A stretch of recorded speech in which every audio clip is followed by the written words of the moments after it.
this study originally came about because I started researching older skateboarders, middle-aged skateboarders, probably about 4 or 5 years ago. And I was curious because there seemed to be a mismatch with the sorts of media reports I was finding about people having midlife crisis, and skateboarding was not cool for older guys in particular. And that didn't match up with the sorts of people that I was hanging out with at the skate park and talking to. And they actually had this really interesting presence in the skate park because they would be talking to younger people. They'd be providing some kind of mentorship. And I felt something's being missed here. So I started to look at how you aged in a subculture, how you aged in a youth culture, really, because that's how people consider skateboarding, is to be a youth culture. And I found some interesting information. I wrote a paper on that about being over 40 and still skateboarding. But then working with some other colleagues, we were talking about the various types of benefits that we could see in skateboarding for older people, but younger people as well. We were talking about a range of different things. And my colleagues who have written this book, Tyler DuPont and Becky Beal, they're looking at various lifestyle sports and well-being. And I thought I'd extend this research and draw on some of the data that I gathered that was really focused on the sort of sense of well-being, pleasure, health, the older skateboarders got from skateboarding. And part of that is keeping happy, part of it's keeping healthy, part of it is having a bond with your children. And you know, there were even kind of more sort of profound elements as well, in terms of, you know, people breaking down in tears and crying about how meaningful their skateboarding has been in their life. It's like their biography, their diary, the narrative of their life. And also the kind of almost kind of these spiritual elements, which I've also gone on to explore in other work as well. There's a lot of sports you can engage with later in life. If you've never done them before, you can pick up all sorts of sports, and people regularly do. The reason why this research in skateboarding is so interesting is for a couple of sort of intersecting reasons. The first one that I'll mention comes from sports research and the sociology of sports. And one of the things that we know is that really popular sports, team sports, like football and rugby, for example, basketball, these sports are often really popular with people when they're young, and they can be organized through school or local teams, community events.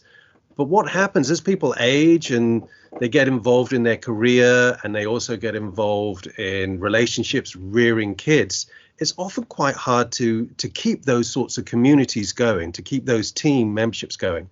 And because skateboarding as a lifestyle sport is essentially an individual sport, it means that you're not dependent upon being at a particular place at a particular time and being a member of a team and competing against others. So that means it's really fluid. It's really accessible and open for your own schedule and all the caprices of modern life that sort of challenge that. But that's the real neat thing, is that's the twist, really, because even though it's an individual pursuit, what seems to attract people and give them the passion for coming back is the community that you get from skateboarding, and the fact that it's a community that's very open and inclusive. And I'm not using those buzzwords just to sort of promote it disingenuously. I mean, you're likely to encounter people in a skateboarding community that you're not likely to encounter in the rest of your everyday life. So you know, if you're like an academic like myself, often many of the people that I'm spending time with at work, my colleagues, they're academics as well. They write books and papers. But if I go to the skate park, I can be hanging out with people from more artistic backgrounds or more working class backgrounds. I can be hanging out with an electrician or a plumber, for example. And that's a really valuable thing. That's a really valuable thing in this day and age as well, where people are in their own little silos and often sort of disconnected from other viewpoints and other types of life. And in skateboarding, it's very much open, that you skate with people of different ages, different ethnicities, different religions, different class backgrounds.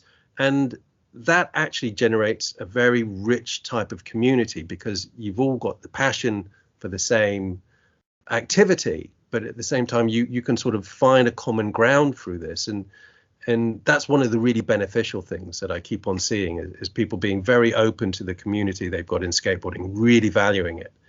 And I'm 46 myself. You asked me how old I am. I'm 46. I've been skateboarding since I was 11.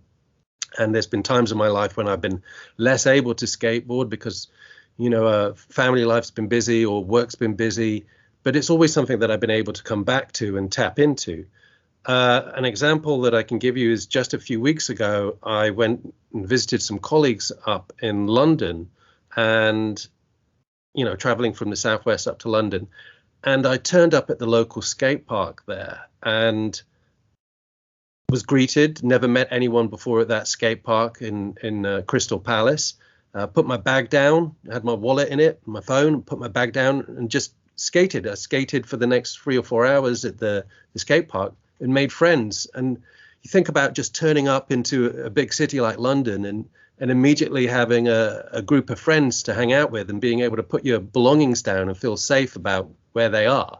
It's kind of a remarkable thing that you can just turn up and have this passport to engage with the community through this activity, which is, often dismissed as a kid's toy. Are there barriers? Are people reluctant to continue with the sport, maybe if it's something they did when they were younger?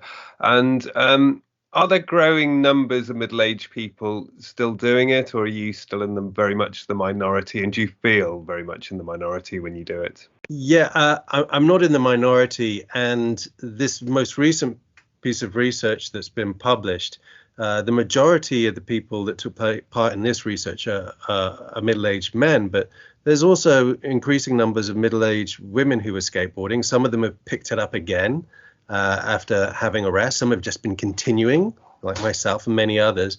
And some are new to the sport as well, which is really promising. It's really encouraging to see that there is a space there for not just middle-aged men, but middle-aged women as well, who feel that they can be accepted into a community and start doing something which to many people might feel it's a bit scary or it's a bit dangerous, and to find a kind of rhythm and a way of engaging with this new activity. So trying to answer your question here, there is not a minority of middle-aged skateboarders. There's actually a good number, and you can turn up to a skate park at a particular time of the day and you're likely to see a number of people in their 30s and 40s and even older. I know skateboarders in their 50s and 60s. So we're not a minority by any means.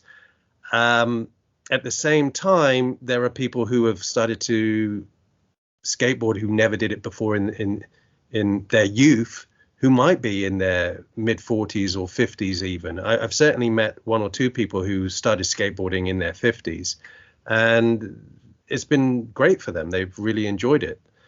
There aren't necessarily barriers. It's a rather inclusive activity to get involved in, and people are often more enthusiastic about the friends that they've made along the way than they are about skateboarding itself. But at the same time, there are moments, and there are certainly examples where people find that it's difficult to get involved with. Maybe there are little cliques of skateboarders that they feel like they can't get a foot in with, or particularly the types of people that use skate parks. There's often a lot of younger kids on scooters. So there's a rhythm that happens through the day. So skateboarders who are older, like myself, will often go earlier in the morning when they know that some of the teenagers aren't out yet and they're not on their scooters, or they'll choose their times rather selectively. We can say that for sure.